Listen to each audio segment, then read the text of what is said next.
Buenas tardes, Alejandro. Un placer tenerte aquí con nosotros en Café con Autor. Buenas tardes, Bruno. Gracias a vosotros. Bueno, pues llevo 2 días devorando tu libro, que estoy a punto ya de terminarlo porque se lee muy fácil. Pensaba que me iba a resultar una temática un poquito más enrevesada, por así decirlo, y sin embargo me parece que lo describes con una facilidad y explicas con una sencillez que se entiende maravillosamente esto del suicidio. Pero ¿qué te parece si mientras vamos entrando y no en materia nos cuentas qué tiene tu libro que aportar a esta cuestión? Claro, el tema del suicidio se puede ver de distintas perspectivas, ¿no? De distintas posiciones. Hay una posición clásica que es desde la psicopatología, ¿no? Y entonces se identifica la persona que se quiere suicidar con una persona que padece una enfermedad mental. Sin embargo, desde otras perspectivas, como por ejemplo desde la logoterapia, lo que se plantea es que la persona que se quiere suicidar realmente en el fondo, muy en el fondo, independientemente de las circunstancias, es por un vacío existencial. Es decir, el sujeto ya en un problema de la vida cotidiana o en un problema psicopatológico, lo que llega es a un vacío existencial sin sentido. Su vida no tiene sentido y la única salida posible, una mala salida, una puerta falsa, digo yo en el libro, realmente es el suicidio. Es decir, y por eso, cuando nada tiene sentido, es la situación en que se encuentra la persona que realmente la única salida posible que ve es la muerte, ¿no? Es su propia muerte, ¿no? Qué curioso, porque he querido entenderte al principio de la descripción que estabas haciendo, que no entendemos, aunque se puede entender, pero no necesariamente hemos de entender el suicidio como una enfermedad, ¿verdad? Sí, Es decir, no, la persona es un que se punto suicida importante. o quiere suicidarse no está enferma, no está loca, ¿no? No, eso es un tema muy importante y además es importante clarificarlo. La propia OMS, la Organización Mundial de la Salud, plantea que el suicidio no es una enfermedad mental, no es una enfermedad mental. Es verdad que hay situaciones psicopatológicas, como tú bien sabes, pues las personas que padecen una esquizofrenia, un trastorno bipolar, un trastorno de personalidad límite, las adicciones, etcétera, que son proclives al tema del suicidio. Y estadísticamente es así, pero no necesariamente es una patología. Ahí, según la OMS, el 80 al 90% de los suicidios consumados realmente padecían una patología. Pero, claro, yo cuando hablan de esto, esta estimación de la OMS, yo digo, claro, es que la patología psiquiátrica, como bien sabemos, sobre todo de las clasificaciones psiquiátricas, van desde un trastorno adaptativo hasta a padecer una esquizofrenia. Es un amplio abanico en el que realmente no es lo mismo morir porque padeces una esquizofrenia a suicidarte porque padeces un trastorno adaptativo, ¿no? Y por ahí realmente no se puede identificar, y el propio Víctor Frank lo planteó, ¿no? El suicidio no es un acontecimiento morboso, no es una enfermedad. De hecho, en la clasificación del DSM-5 se planteó en un principio plantearlo como una enfermedad, como un nuevo ítem, diríamos, y sin embargo, menos mal que no lo pusieron, porque yo creo que eso hubiese sido un error, ¿no? El suicidio no es una enfermedad, es un emergente, es una sintomatología, un emergente de una circunstancia que el sujeto se encuentra en que no tiene salida, y la posibilidad de la única salida que tiene es la muerte, ¿no? Es la muerte. Entonces, en ese sentido, para el ser humano, para las personas, en un momento dado de su vida, valorar seriamente, incluso encontrar en su cabeza el camino hasta llegar, en este caso, a la muerte, no es algo tan ajeno ni tan raro, ¿no? Aunque no es un tema del que habitualmente compartamos con los amigos tomando una cerveza o un café, pero ciertamente ocurre con bastante frecuencia porque forma parte de la condición humana, ¿no? Exacto. De hecho, se estima que entre un 10 y un 15% de la población mundial, en algún momento de su vida, realmente han tenido el pensamiento suicida, la ideación suicida, sobre todo en la adolescencia. En la adolescencia es muy frecuente que la ideación suicida surja, no el suicidio consumado como tal, pero que también, pero realmente la ideación suicida plantea. Esto mismo se planteó Víctor Frank, y planteaba Víctor Frank, bueno, pero el suicidio tiene sentido, el que hablaba tanto del sentido, la necesidad del sentido en la vida, y él dijo que en principio realmente siempre, en cualquier circunstancia, la vida tiene sentido, y de hecho él estuvo en varios campos de concentración nazi y encontró su sentido allí, en el propio campo nazi, porque él era médico y su sentido era curar a los enfermos, ¿no?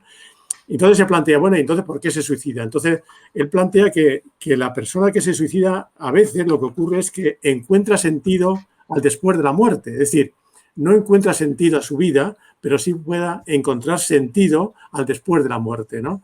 Es una cosa como contradictoria, pero él decía que si el sujeto no encontrara sentido a ese acto de morir, no se mataría. Es decir, no se podría matar, ¿no? Es decir, sería algo inconcebible, ¿no?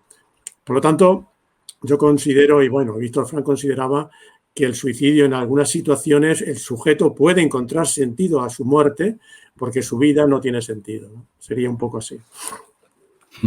Y has mencionado precisamente cómo es algo que aparece con cierta frecuencia en la adolescencia. No es la primera vez que escuchamos, ¿no?, esa típica coletilla, ¿no?, respecto a algún adolescente que ha manifestado quizás pues un intento suicida o algún tipo de conducta lesiva, ¿no?, que pudiera conllevar el riesgo de la propia muerte, y esa coletilla que suele acompañarle. Nada, son llamadas de atención, ¿no? Son llamadas de atención, como intentando relativizar o de alguna manera quitar importancia a algo que a lo mejor no tiene mucha más importancia de lo que parece, ¿no?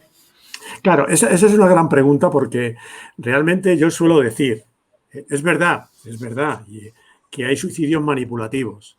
Es verdad que hay personas que pueden decir que quieren morirse para llamar la atención. Es verdad, y yo he tenido clínicamente personas que quieren morir pues para conseguir que no le echen del trabajo o que su padre le pague un viaje a Estados Unidos o que conseguir algo, ¿no? Es verdad.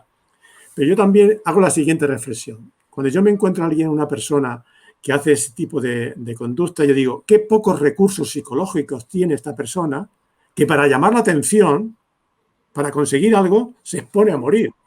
Se expone a que su propia... Porque incluso no solamente dicen que se van a matar, sino hay algunos que llegan, lo que es un gesto suicida, lo que llegan a hacer una acción contra sí mismo. Por lo tanto, qué pocos recursos psicológicos. El mensaje que me está dando a mí es que esta persona tiene muy pocos recursos psicológicos de afrontamiento a una situación que en principio parece ser que no es grave, pero que él no sabe manejar y solamente sabe manejar a través de la muerte, ¿no?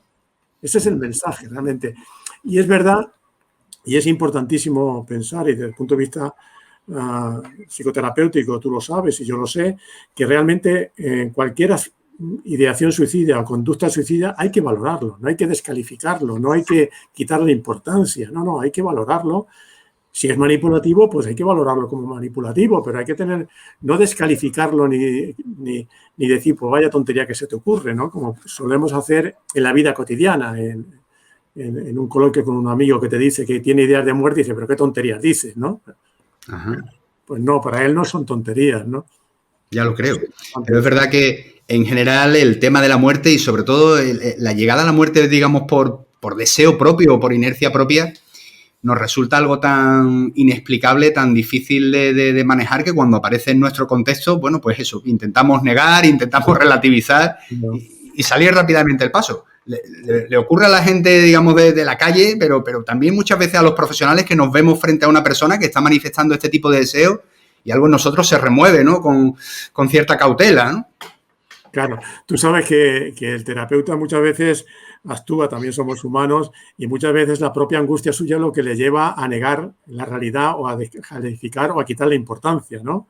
Es decir, si yo quito importancia, si yo niego la realidad, pues yo me quedo tranquilo, a este no le pasa nada, ¿no? Es un poco el mecanismo que solemos hacer, que realmente lo que neutralizamos es nuestra propia angustia, la del familiar o la del terapeuta, pero no la angustia del otro. Es decir, que... Y hay una frase que yo digo en el libro de un filósofo que realmente decía él, yo no me suicido porque tengo la capacidad de suicidarme. Es decir, yo no me suicido porque realmente en cualquier momento me puedo suicidar, por lo tanto, no lo puedo hacer, por lo tanto, no, por eso no me suicido, ¿no? Decía Cioran, ¿no? Sí, de alguna manera asumiendo precisamente que esa opción siempre está ahí, siempre la tenemos a mano. Es una opción, claro, el ser humano realmente es capaz, es libre para hacer una opción contra sí mismo, ¿no? Es decir, y siempre hay esa opción. Lo que ocurre que desde la logoterapia lo que se plantea es que siempre hay otra opción. O sea, cualquier situación, por muy límite que sea, plantéate la situación más límite de sufrimiento físico, psicológico, etcétera, siempre realmente la posibilidad de encontrar un sentido, de Es una idea motriz de toda la filosofía y toda la antropología de Víctor Frank, ¿no? El ser humano como capacidad de encontrar sentido y como capacidad de ser libre para encontrarlo, la libertad para, que decía él. Siempre somos libres para... En psicología se dice el cambio de actitud, ¿no? Es decir, hay un dicho en psicología que tú conoces, ¿no? El problema no es el problema, es la actitud que tomamos ante el problema, ¿no? Ante el mismo. Es un poco lo que decía Víctor Frank, ¿no? En esa línea. Hablamos de suicidio hoy con Alejandro Rocamora, Cuando nada tiene sentido, presentándonos su libro Reflexiones sobre el suicidio desde la logoterapia, que vaya en su segunda edición, recuerden, en Desclée de Brouwer lo tenemos. ¿Y por qué desde la logoterapia, Alejandro, en los distintos enfoques que tú has podido trabajar y herramientas que has podido conocer, has encontrado quizás en la logoterapia respuestas mucho más útiles para el abordaje o para entender la magnitud de esa cuestión? Sí, yo tengo otro libro también de Desclée de Brouwer, que es Intervenciones en crisis en la conducta suicida, del año 2012, que realmente ahí planteo todo un abordaje desde el punto de vista más cognitivo y más humanista, si quieres, más con técnicas y con intervenciones terapéuticas. Pero yo me di cuenta que la logoterapia de alguna manera aporta algo más, ¿no? Aporta, porque la logoterapia no elimina otro tipo de intervenciones. El propio Víctor Frank lo decía. Él se decía que era un enano encima de un gigante, ¿no? El gigante era Freud y el enano era él. Dice, yo soy un enano encima de un gigante y lo tanto tengo una visión mayor, ¿no? Pero no descalifica, no quitaba importancia ni a Freud, ni a Adler, que fueron sus maestros, ni el tema cognitivo, ni incluso la medicación, los tratamientos farmacológicos. Pero yo creo que la logoterapia aporta algo más, ¿no? Aporta esta visión más integradora del ser humano, ¿no? Sabemos que la logoterapia, además de la parte psicofísica del ser humano, aporta la dimensión espiritual, que es la dimensión de los valores, ¿no? De lo no ético, ¿no? De la responsabilidad, de la libertad, de la capacidad de trascender al ser humano. Y para mí realmente, después que hice la formación en logoterapia durante 3 años aquí en Madrid, me di cuenta que aportaba algo más, ¿no? a la intervención terapéutica, ¿no? Terapéutica. Y en ese sentido, ¿qué te parece si entramos un poco ahí a entender este abordaje o este tipo de asistencia que nosotros podemos ofrecer? Eres una persona que estuvo en el inicio del teléfono de la esperanza y en ese sentido entiendo que habrás recibido infinidad de llamadas cargadas de angustia y de alguna manera ahí en el límite, ¿no? Donde la persona está en ese tris de romperse definitivamente, ¿no? Cuando encontramos, no ya a los profesionales, sino por ejemplo a los familiares, a las amistades, cuando encontramos este tipo de señales o recibimos este tipo de mensajes más o menos explícitos o no tanto acerca de la posibilidad del suicidio, ¿cómo podemos empezar a ser útiles a esa persona? ¿Cómo podemos ayudar a entender y quizás a canalizar esa energía o ese impulso hacia otro objetivo? No, yo precisamente, realmente a mí la idea de reflexionar sobre el tema del suicidio me surgió precisamente por mis años que estuve en el Teléfono de la Esperanza, ya por los años 70, que yo inicié en el Teléfono de la Esperanza ahí precisamente en Sevilla, ¿no? Es decir, y ahí me di cuenta de la importancia, sobre todo, los servicios de urgencia por teléfono, incluso se da mucha importancia a la acogida, ¿no? A una situación empática que en toda relación terapéutica hay que hacer, ¿no? Pero realmente en estas situaciones es mucho más. Por eso en la vida cotidiana, incluso igual que en la vida terapéutica, en la relación terapéutica, lo importante es la acogida. Es decir, si una persona de alguna manera te está diciendo que tiene ansiedad de muerte, ni descalificar, ni moralizar, ni quitarle importancia, sino asumir eso, porque aunque no sepas lo que tienes que decir, porque hay veces que no sabes qué decir, pues realmente solamente el sentirse acogido, lo que nosotros en psicoterapia llamamos la alianza terapéutica o la alianza con el sufrimiento del otro, es decir, solamente eso ya es terapéutico y a partir de ahí, evidentemente, si ves que realmente no lo puedes manejar, derivarlo a un profesional. Pero yo diría que siempre hay que dar importancia a la ideación suicida o al pensamiento suicida, siempre hay que darle importancia. Siempre hay que darle importancia. Hay veces que una vez que haces una exploración más profunda te das cuenta que, bueno, que no tiene ninguna trascendencia, pero hay veces que sí, ¿no?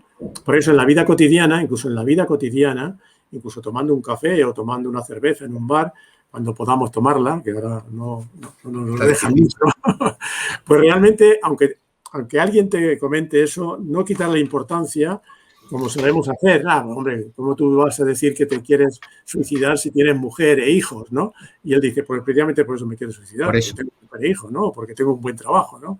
Es decir, yo creo que lo importante eso es lo importante, ¿no? Y no descalificar y encontrar realmente, buscar también la significación de para qué se quiere suicidar. Yo creo que la gran pregunta que todo terapeuta, ya en plan más terapéutico, tendría que hacer, no solamente el por qué te quieres suicidar, que es lo que siempre buscamos en el modelo aristotélico de la causa y efecto, ¿por qué se quiere suicidar? Que eso no tiene ninguna importancia, porque hay veces que te quieres suicidar por cosas nimias y tontas y ridículas, porque eso no es lo importante. El factor desencadenante posiblemente es el menos importante, pero sí es importante para qué te quieres suicidar. El objetivo de... ¿Qué significación tiene para ti? ¿Qué quieres conseguir? Porque si quieres conseguir dejar de sufrir, vamos a ver otros medios para no sufrir. O si quieres realmente romper con tu soledad, vamos a encontrar... Esa es la acción terapéutica, ¿no? Vamos a encontrar otros caminos, ¿no? Por eso la gran pregunta, y un poco lo que se decía hacia Víctor Frank, no tanto el por qué te quieres suicidar, sino mirar hacia el futuro. ¿Para qué te quieres suicidar? ¿Qué necesidad que realmente tienes que cubrir, ¿no? Sería un poco la razón profunda de la intervención terapéutica, ¿no? En alguna ocasión, en un seminario años atrás, escuché a alguien decir, en un contexto profesional, que realmente la persona que quería suicidarse se suicidaba y que el resto era otra cosa. Y no sé qué piensas tú de esa afirmación, que no deja de ser algo muy general, pero bueno, refleja una visión también de las cosas. Sí, yo creo que no, porque el proceso de la elaboración de la vivencia suicida es muy complejo. Paulo Inge ya decía que había como tres posiciones o tres etapas, ¿no? La fase de consideración, la fase de ambivalencia y la decisión final. Claro, la fase de consideración de la muerte y la fase de ambivalencia, vida o muerte, se pueden tirar. Yo he tenido pacientes que han estado años en una situación de reflexión, de ambivalencia entre la vida y la muerte, ¿no? Ajá. Y por lo tanto, yo creo que no. Y suicidarse es difícil, ¿eh? Es muy complejo, y por eso necesitan decirlo. Es otro de los mitos que hay. La persona que dice que se va a suicidar no se suicida, es falso. Todo lo contrario. Como yo estoy muy angustiado porque tengo esta ideación, realmente lo tengo que decir de alguna manera, o con mi conducta o con mis palabras. Por lo tanto, yo creo que no es verdad. Sí, yo he oído muchas veces no es verdad que el que quiere suicidar siempre lo consigue, o el que realmente firmemente quiere suicidarse, porque es un proceso, y como tal proceso, realmente nosotros podemos intervenir fundamentalmente en la fase de consideración y en la fase de ambivalencia. En la fase de decisión es mucho más difícil, porque ya el sujeto ya ha llegado a eureka, lo encontré, me he decidido y ya más se relaja, ya es muy difícil. Por ejemplo, las llamadas telefónicas al teléfono de la esperanza generalmente estaban en la fase de consideración o a la fase de ambivalencia, ¿no? En la fase de decisión había alguno, porque incluso te llamaban cuando se habían tomado la medicación, ¿no? Lo que llamábamos nosotros el suicidio en curso, ¿no? Te puede llamar. De hecho, yo tuve algunas llamadas de ese tipo, ¿no? ¿Alguna? Sí, no excesivamente, porque tampoco hay... Yo hice un estudio sobre las llamadas en el teléfono y no recuerdo, pero había entre un 2 y un 5% de las llamadas globales, porque hay llamadas de todo tipo, pues eran con contenidos suicidas, fundamentalmente con ideación suicida, ¿no? Sí, yo en 22 años de profesión he recibido, además me encontraba en Santander en un congreso, una llamada ya con el suicidio en curso, ¿no? Con una ingesta masiva de fármacos, y era una llamada de despedida. Claro. O quizás una llamada de auxilio detrás de una llamada de despedida. Y bueno, efectivamente se activó un protocolo de emergencia de allí acá con una llamada y tal. Y efectivamente la persona había tenido una sobreingesta medicamentosa que la ponía en riesgo, ¿no?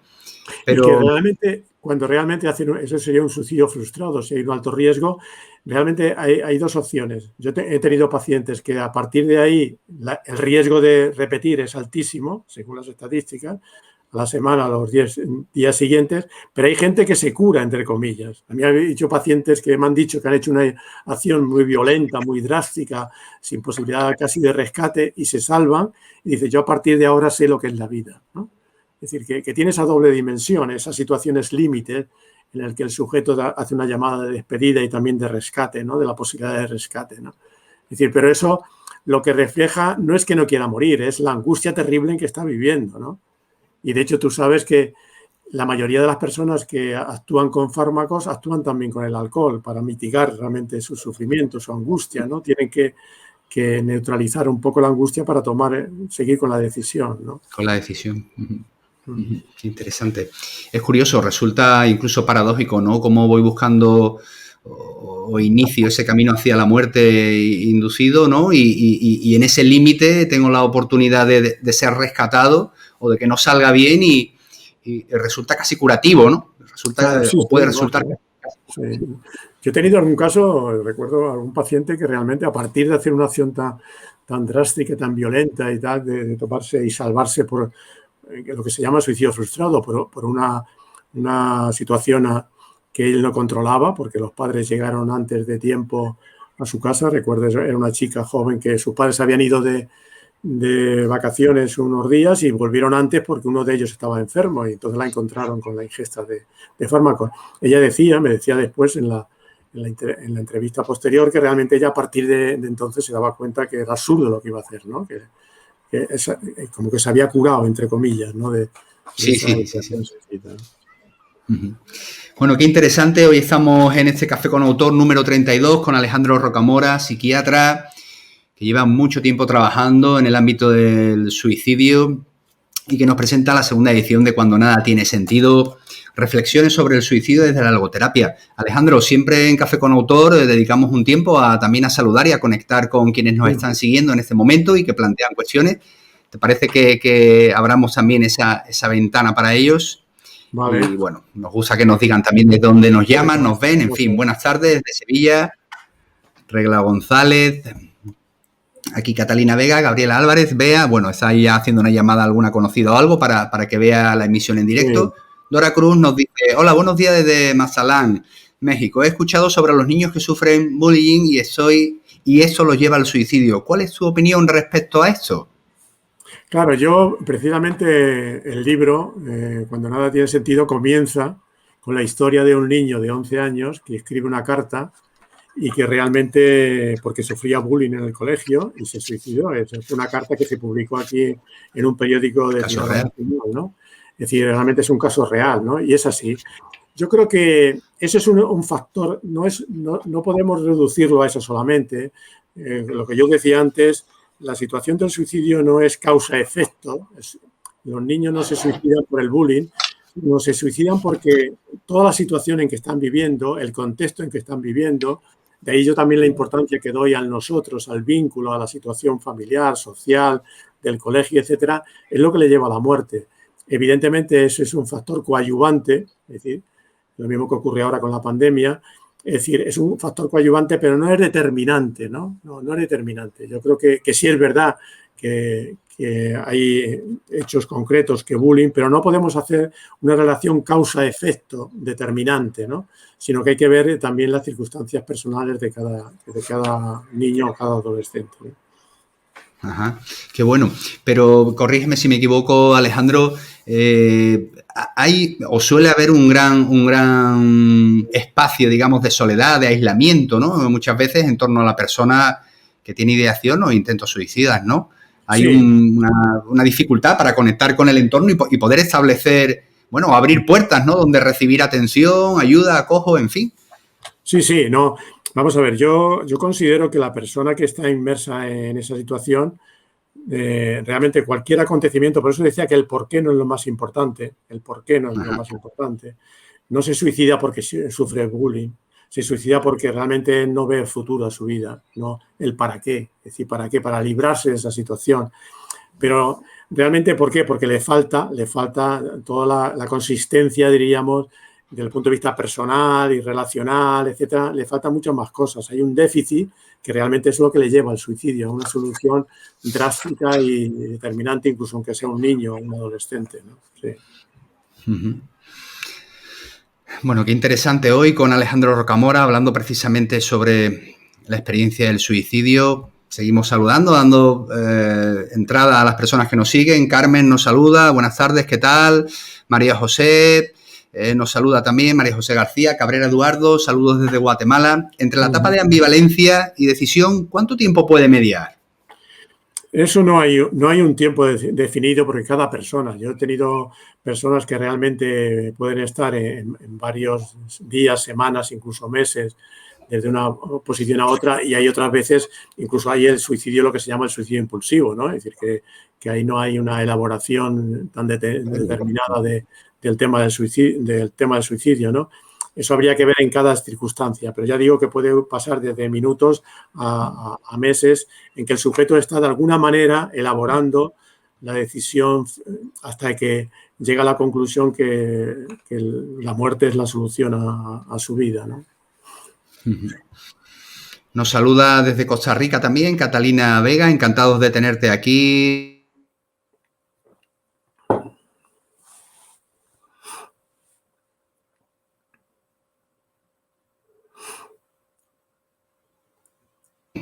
Ahí está, ha habido un salto en la conexión. Sí, se ha cortado. Seguimos aquí. Está diciendo Catalina Vega, nos saluda desde Costa Rica y nos plantea una cuestión también Irene Prieto, ¿no? Buenas tardes desde Madrid, Bruno, querida amiga, buenas tardes. Llamadas curativas, qué importante es explicarse y ser escuchado y cuánto cura hacerlo. Gran labor la que hacéis ambos. Pregunta para el doctor, ¿la tendencia al suicidio puede ser hereditaria? Claro, esta es otra gran cuestión que se plantea. En principio, yo tengo que decir que el suicidio no es hereditario en el sentido biológico directo de las leyes de Mendel, aquello que estudiábamos, o yo estudié en Ciencias Naturales, una asignatura que se llamaba aquella experiencia de Mendel con los guisantes, ¿no? No hay una determinación directa de la carga genética, diríamos. No hay un gen del suicidio. Se ha dicho algunas veces, pero eso es falso, ¿no? Lo que sí es verdad, y eso lo sabemos por la psicopatología y por la clínica, que hay una vulnerabilidad. En mi época, cuando yo estudiaba psiquiatría, decíamos predisposición. Ahora se habla de vulnerabilidad. Vulnerabilidad genética, sobre todo en los grandes cuadros psicopatológicos, ¿no? En los trastornos bipolares, afectivos, esquizofrenia, fundamentalmente en eso sí hay una vulnerabilidad genética que no determina, ojo, no determina. Es muy importante esto, que Víctor Frank lo insistía mucho, no determina, yo puedo tener vulnerabilidad a la esquizofrenia y no hacer en mi vida esquizofrenia, no debutar como esquizofrénico. Como tal. Como tal, ojo. O yo puedo tener una vulnerabilidad a la depresión y no debutar nunca como un cuadro depresivo. Por lo tanto, indirectamente, de alguna manera, si planteamos que es verdad que los cuadros depresivos, las personas que padecen una depresión realmente son más proclives a la conducta suicida, eso desde el punto de vista estadístico está claro. Y es verdad que hay si quieres, una herencia indirecta. Lo que sí muchos autores plantean es que puede ser por mimetismo. Ahí lo que se llama en suicidología se llama familias suicidógenas. Familias, modelo. El padre, el abuelo, el tío, el primo, el sobrino, resuelven los conflictos a través del suicidio. Eso es lo que se llama una familia suicidógena. Y eso sí es un alto riesgo. Una persona que no determina, vuelvo a decir, yo no creo en el determinismo, ni el determinismo biológico ni psicosocial siquiera, ¿no? Yo pienso que el sujeto siempre tiene capacidad de cambiar eso, según Víctor Frank. Entonces, es verdad que hay unas familias suicidógenas que de alguna manera pueden haber un riesgo de que los familiares, los sujetos realmente solucionen los conflictos a través del suicidio, ¿no? Del suicidio. O sea, por un lado podría ser ese modelo transmitido, ¿verdad? Claro. Dentro de la familia. Pero yo insisto mucho en que no es determinante. No es determinante, es importante. Mi padre, sí. Mi abuelo y mi tío se suicidaran, yo me voy a suicidar. No, eso es falso. No, yo no me tengo que suicidar, no es determinante. Porque la capacidad, eso lo decía muy bien Víctor Frank, la capacidad de libertad de asumir la situación, bueno, y eso lo sabemos por el tema ahora muy de actualidad de la resiliencia, ¿no? La capacidad resiliente a pesar de los conflictos que haya tenido en la infancia, ¿no? Bueno, pues esto pasa igual, ¿no? Aunque yo tenga una familia suicidógena, no quiere decir que yo voy a terminar suicidándome. A terminar suicidándome. Muy bien, pues ahí quedó la respuesta para Irene. También nos saluda aquí Katia Tenza, buenas tardes, y nos plantea una cuestión María José García. Hay una gran diferencia entre no me importaría morirme a tomar la decisión de hacerlo, ¿no? De alguna manera estamos en planos distintos, ¿no? Porque a veces es verdad que desde cierto grado de desesperanza uno plantea esa posibilidad, aunque realmente no hay una intención en el fondo, ¿no? Claro. Sí, yo ahí en el libro planteo la lógica del suicidio, que empieza desde el desenganche de la vida hasta el deseo de morir. O sea, empieza desde la negación de la vida, mi vida es un asco, mi vida no tiene sentido, mi vida para mejor vivir así, morir, hasta la voluntad de matarse. Claro, cuando estás en el último punto de la voluntad de matarse, es mucho más grave que el hecho de que uno descalifique su vida. Mi vida es una mierda, no sirvo para nada. Todavía estás en la lógica de la vida, aunque es una vida realmente con poco valor. Pero el tema de ir hacia la muerte, hacia la muerte como solución, evidentemente es mucho más grave de que lo lleves a cabo, ¿no? Bueno, María José, ahí quedó la respuesta, interesantísima también. Bueno, aquí Laura Hernández, excelente ponencia, gracias por compartir su experiencia. Bueno, pues algo que es para ti, Alejandro. Y mira, nos plantea una cuestión también, Nieves Martín. ¿Qué señales nos advierten que una persona tiene tendencia suicida y cómo ayudarlos? Claro, es decir, las señales son varias, ¿eh? Por ejemplo, hay una señal muy importante en los niños y adolescentes cuando hay un cambio de actitud. La conducta siempre refleja la situación del sujeto, ¿no? Si hay un cambio de actitud, había que explorar, no necesariamente siempre es el suicidio, pero sí es verdad que hay que explorar. Si hay un cambio de actitud, si hay un bajo rendimiento académico, si hay una situación de aislamiento, de romper relaciones sociales, esas son las señales de alarma que dice cualquier manual de psicología o psiquiatría, ¿no? Hay otro también, realmente, si el sujeto realmente está desprendiéndose de cosas que quiere mucho, ¿no? Imaginaos que se desprende de un libro, de un móvil o de puede ser por otras causas, pero realmente había que explorar. Es como un punto de...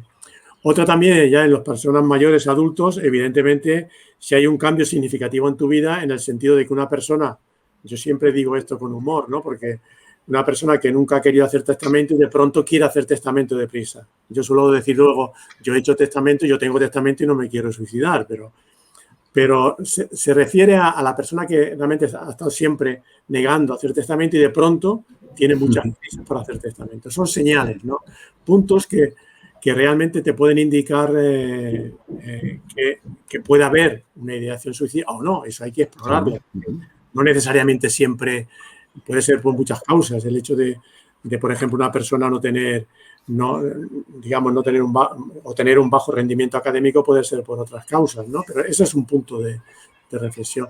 Y sobre todo la persona que está siempre pensando en la muerte y jugando con la muerte, ¿no? Hay ahora toda una tendencia de la muerte.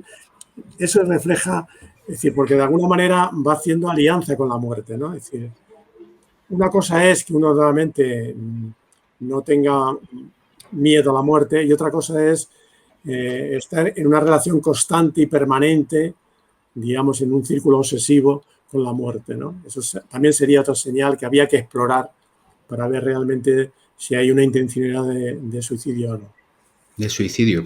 Es curioso porque vivimos en una sociedad en general, en distintos países, hay distintos enfoques educativos, pero muchos de los contenidos los compartimos, ¿no? Y nos preocupa que seamos buenos ciudadanos, tengamos valores y ética cívica, que hay educación vial para poder ir bien con un coche por la carretera, hay educación sexual para mantener relaciones dentro de algo saludable y tal. ¿Podría haber una educación que previniera que las personas llegáramos a este tipo de situación y lo resolviéramos mediante el suicidio?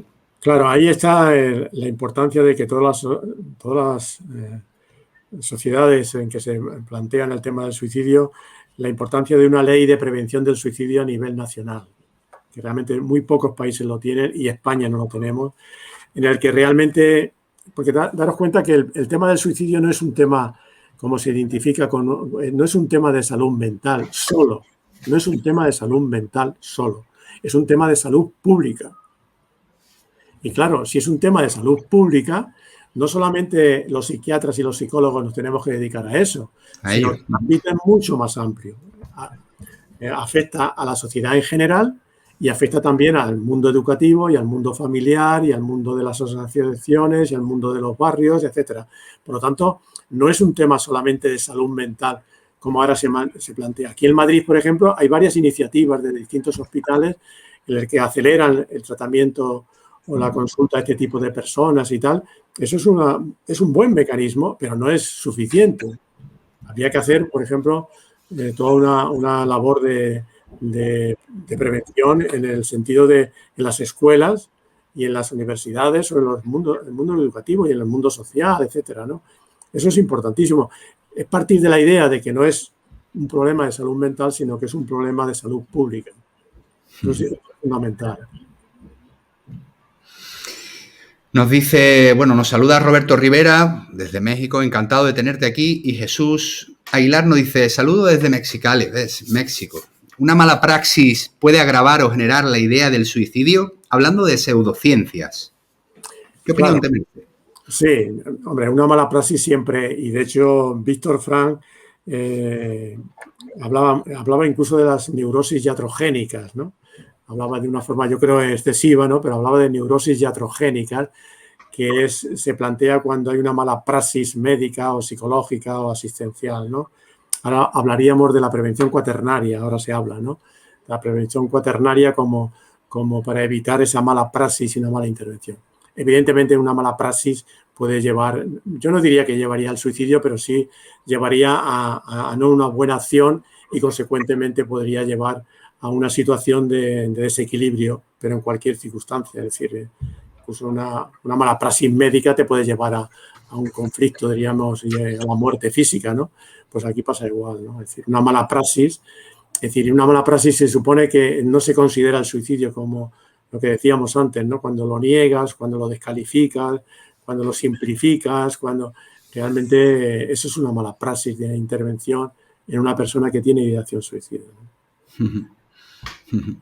De alguna manera, uno entiende la dimensión del suicidio generalmente cuando trabaja en su entorno o tiene una experiencia cercana, pero luego encuentra de alguna forma que está como silenciado socialmente, ¿no? De hecho, una de las tasas más elevadas de muerte no natural tiene que ver precisamente con el suicidio, pero no vemos noticias de eso en el día a día. En el día a día vemos noticias acerca de cómo sube la incidencia de muertes por accidentes de tráfico, o por cuestiones de drogadicción o por otras historias, pero no por el suicidio, ¿no? Y uno dice, bueno, ¿por qué es tan difícil realmente abrir esa puerta y reconocer esta realidad que está ahí? Y tenemos que darle respuesta.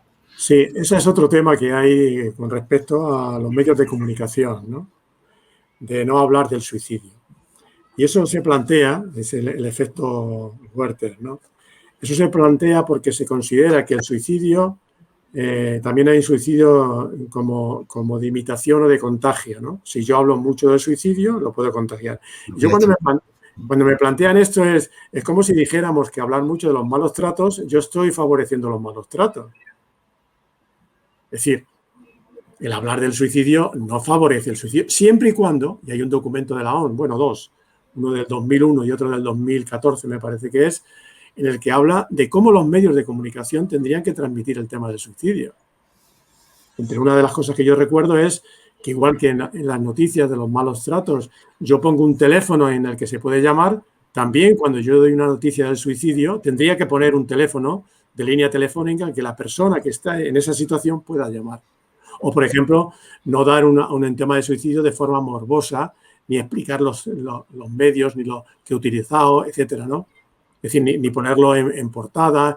Es decir, ahí la OMS es muy concreta a determinar cómo manejar la noticia del suicidio, ¿no? Es verdad que hay estudios que te plantean que los medios de comunicación de alguna manera pueden favorecer, cuando no se hace de una forma correcta, sí, el suicidio. Pero también es verdad que hay otros estudios en que te plantean, por ejemplo, yo estoy recordando un estudio que yo no señalo ahí en el libro, en Austria, en Viena, en el que una época que se tiraba mucha gente al metro, hubo una situación de varios casos de personas que se tiraron al metro de Viena, hicieron un trabajo de poner carteles en el metro poniendo un teléfono en que podían llamar y sensibilizar a las personas y tal, y se redujo el tema a un 70%.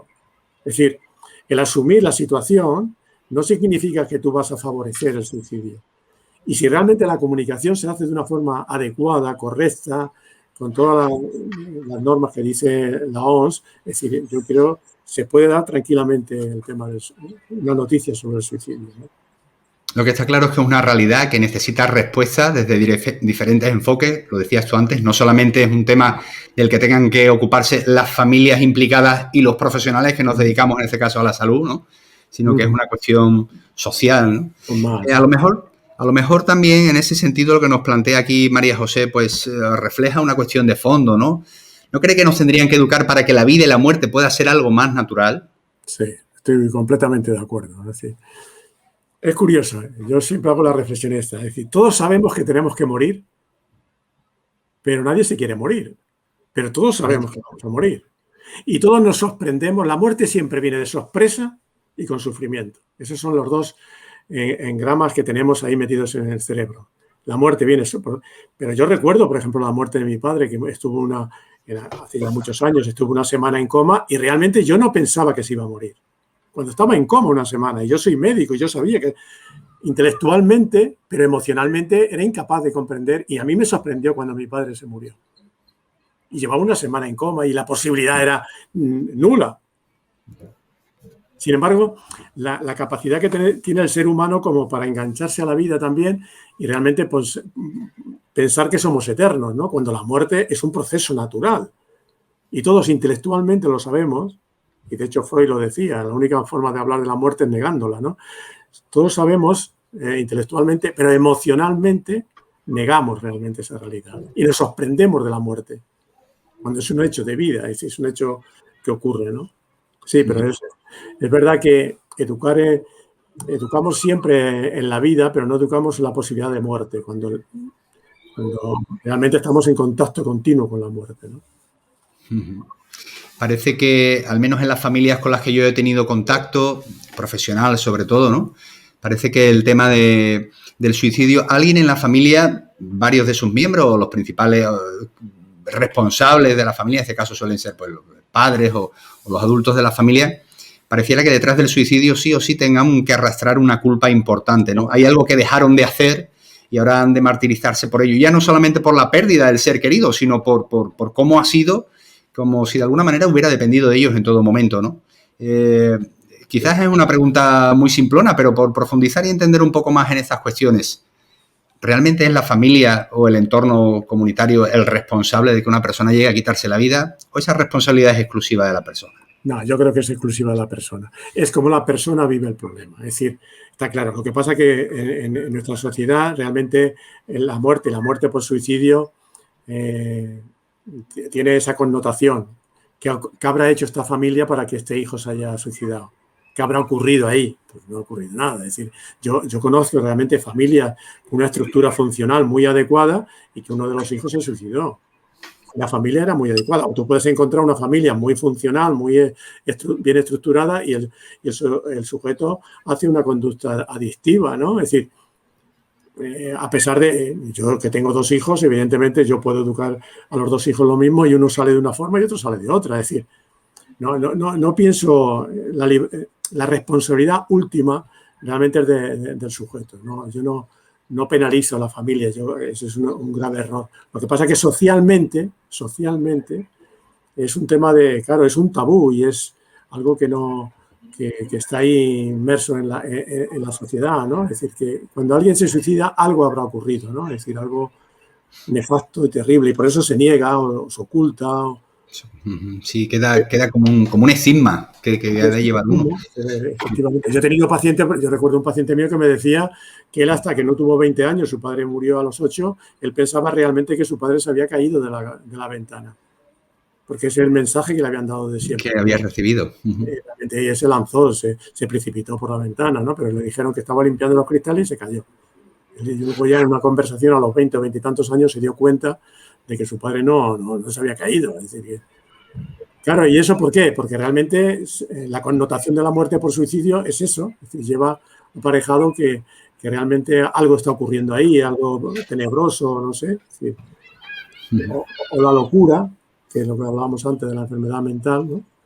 Hay dos cosas ahora en nuestra sociedad que es muy general. Se identifica siempre el suicidio con la enfermedad mental, con la locura y con el contagio. Es una enfermedad contagiosa. Yo digo que no, que el suicidio no se contagia como se contagia el sarampión o la COVID-19, es decir, que no se contagia así el suicidio.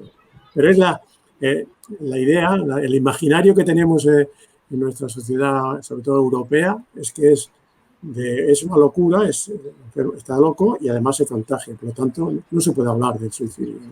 Uh-huh.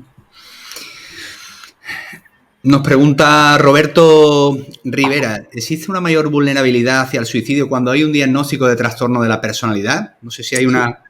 Los estudios muestran en este sentido. Sí, es uno de los cuadros clínicos que son más proclives realmente por la impulsividad, por la vulnerabilidad afectiva, los cambios de la afectividad que tiene la persona que padece un trastorno de personalidad.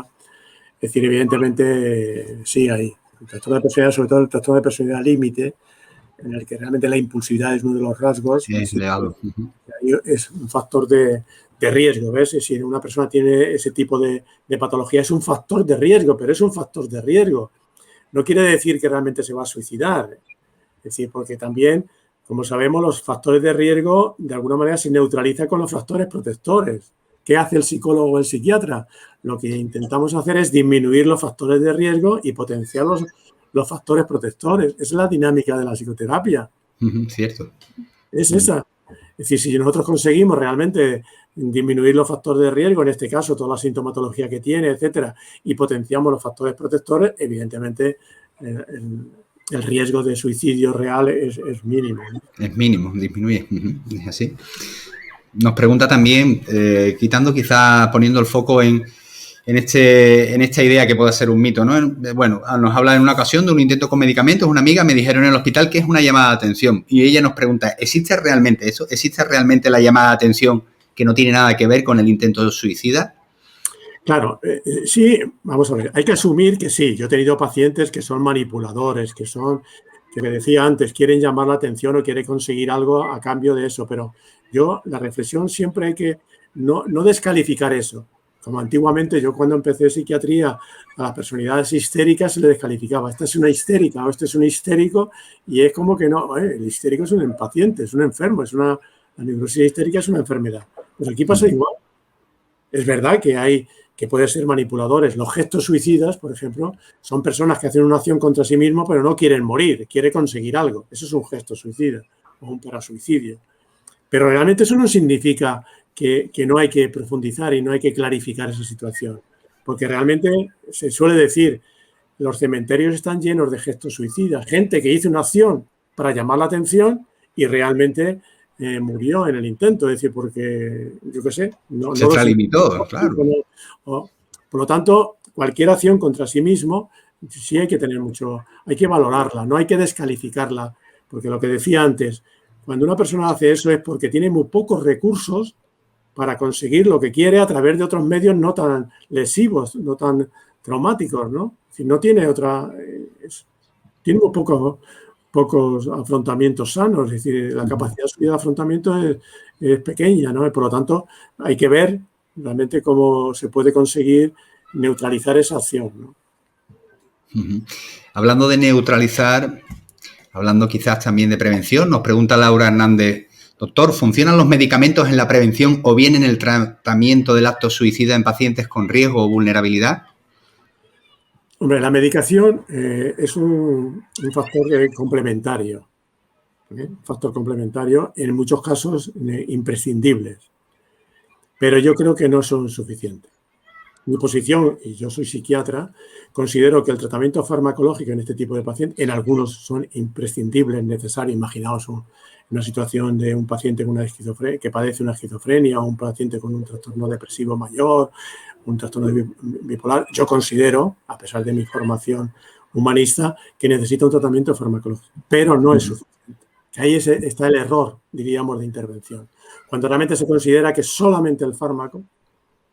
Realmente yo que trabajé durante casi más de 30 años en un centro de salud mental aquí en Madrid, realmente yo siempre cuando ponía una medicación, yo me hacía la reflexión siguiente, es un arma que yo le estoy dando. Si realmente una persona que se quiere suicidar, yo le estoy dando un arma, es decir, el arma del fármaco, ¿no? Y en algunas ocasiones yo aconsejaba que el familiar le controlara, cuando yo veía que había un factor de riesgo, le controlara la medicación, porque es un factor de... Pero yo considero que en algunos casos es necesario, no suficiente, el tratamiento farmacológico. Totalmente de acuerdo contigo y me encanta que nos hayan hecho también esta pregunta, ¿no? Aunque Sí. es verdad que hay situaciones donde el fármaco sí o sí Claro, la primera nos ayuda a intervención reducir esa impulsividad, esa falta de claro, control. la primera, imagínate en una depresión mayor, en un acto de inicio en el que está bloqueado totalmente, ahí la psicoterapia poco puede hacer o la intervención terapéutica, ¿no? Ahí incluso hay que ingresar y yo creo que eso son, pero que no es suficiente. El riesgo es cuando supones que, por ejemplo, en España estamos en una sociedad, en una sanidad muy medicalizada, ¿no? Y realmente yo creo que el fármaco es necesario en estas situaciones, pero no es suficiente. Hay que arbitrar otras medidas más de relación terapéutica, ¿no? Bueno, resulta siempre muy interesante escuchar a un psiquiatra, también con tu recorrido, Alejandro, precisamente hablar de esta dimensión, este enfoque más humanista, ¿no? De trabajo con personas, ¿no?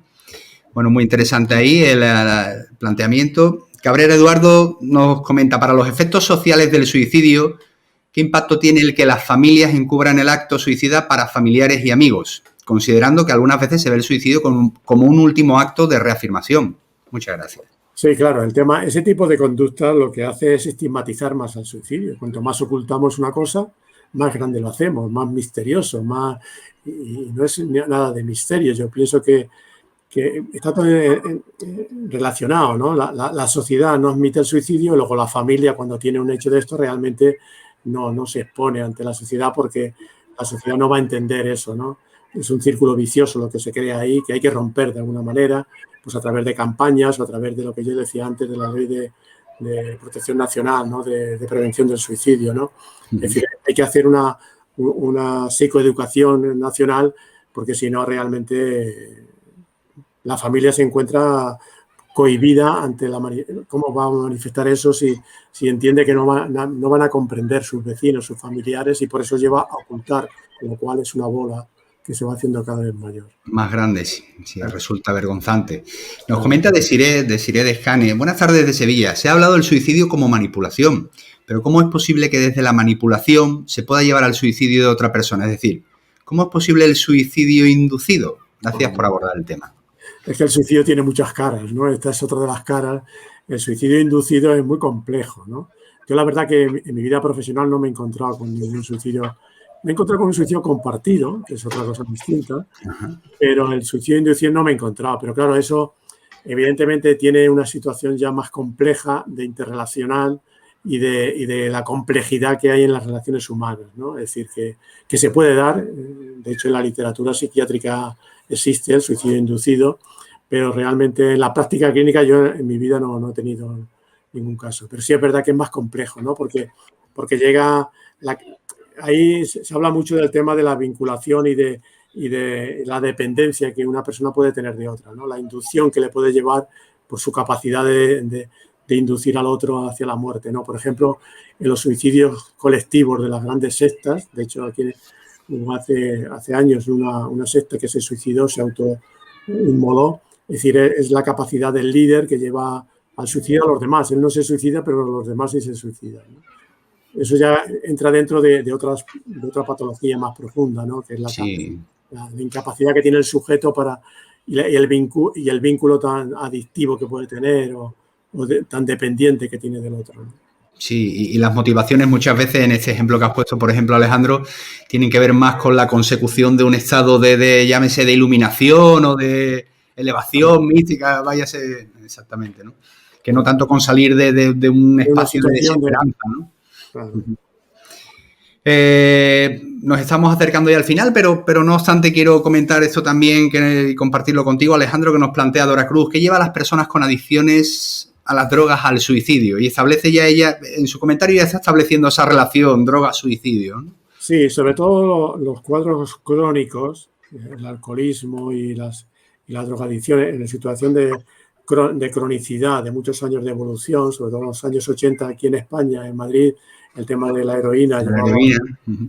Yo vi a muchas personas que llevaban muchos años consumiendo. Es un deterioro progresivo, un deterioro psicológico, personal, social, familiar. Ese deterioro, esa situación de falta, lo que yo decía antes, de vínculo, es lo que le puede llevar al suicidio. La situación, ahí sí que lleva, y de hecho se trabaja mucho en la logoterapia, se trabaja mucho en los centros de recuperación de drogodependientes, ¿no? Se trabaja mucho con el sentido de la vida, ¿no? Es decir, porque yo creo que aquí en este caso es uno de los factores importantes, ¿no? Que el sujeto, después de un proceso de adicción, se encuentra sin ninguna función en la vida, sin ningún sentido, sin ninguna significación, no tiene nada más que la droga y ya está, ¿no? Bueno, qué interesante hoy en este Café con Autor, el número 32 ya. Estamos con el doctor, el psiquiatra Alejandro Rocamora. Cuando nada tiene sentido, reflexiones sobre el suicidio desde la logoterapia en su segunda edición para Desclée de Brouwer. Alejandro, ¿qué te parece si aprovechas este último minuto o los necesarios pues para despedirnos, haciéndonos una invitación a lo que vamos a encontrar en tu libro, ya sea para profesionales o para personas interesadas en la temática, ¿no? Por favor. Sí, bueno, simplemente deciros, el libro está escrito para para profesionales, pero también para personas que realmente están preocupadas por este tema, y lo que ahí se plantea es una visión diferente, diríamos, a lo que se plantea en otros manuales de psicopatología. El suicidio visto desde una situación mucho más integral, integradora, en el que el radical que le lleva a la persona a la muerte es el vacío existencial y el sinsentido de la vida, ¿no? Y que por lo tanto no es solamente en la psicopatología, sino también en la vida cotidiana, ¿no? Y ahí podéis encontrar también pues algunas técnicas, algunas formas de intervenir en este tipo de situaciones. Bueno, la verdad que se me ha pasado volando este Café con Autor. Tengo la sensación, Alejandro, que podrían entrar 200 cuestiones más y seguiríamos con esa sencillez que lo haces. Eres un manual abierto, no solamente desde la visión teórica, sino también desde la experiencia, y ha resultado muy estimulante, muy gratificante escucharte. Darte las gracias por esa compañía que hoy nos has hecho y el darnos luz sobre este aspecto, pues como decíamos, ¿no? A lo largo del Café con Autor, este aspecto tan estigmatizado, tan tabú, tan de querer silenciarlo y que precisamente, lejos de ayudar a su solución, pues así lo hacemos aún más grande. Así que este ratito que hemos estado hablando de suicidio era menester hacerlo, era necesario ya, y tenerte ha sido, pues, lo dicho, un estímulo. Hemos aprendido mucho. Muchísimas gracias, Alejandro. Gracias a vosotros por darme esta oportunidad, y yo me encontré también muy cómodo y muy interesante todas las preguntas, las cuestiones. Se nota que es un tema que realmente es candente. Ya lo creo. Eso me ha parecido por cómo han entrado también las cuestiones que se han planteado. Sí. Así que hoy nos despedimos. Psiquiatra Alejandro Rocamora, cuando nada tiene sentido, hablando del suicidio. Nos vemos la semana que viene con una nueva emisión de Café con Autor. Ya lo saben, una propuesta de un servidor para la editorial Desclée de Brouwer, la editorial de referencia. Pásense por su web, que seguro que se llevan algún magnífico libro para casa, como por ejemplo cuando nada tiene sentido, reflexiones sobre el suicidio desde la logoterapia, con su autor Alejandro Rocamora. A todas las personas que nos habéis seguido esta tarde y que luego seguramente veréis la grabación de esta emisión, saludaros, agradeceros vuestra participación y compañía, es lo que dota de sentido también a esta propuesta. Que tengáis buena semana. Hasta pronto, amigos, amigas. Hasta pronto. Gracias.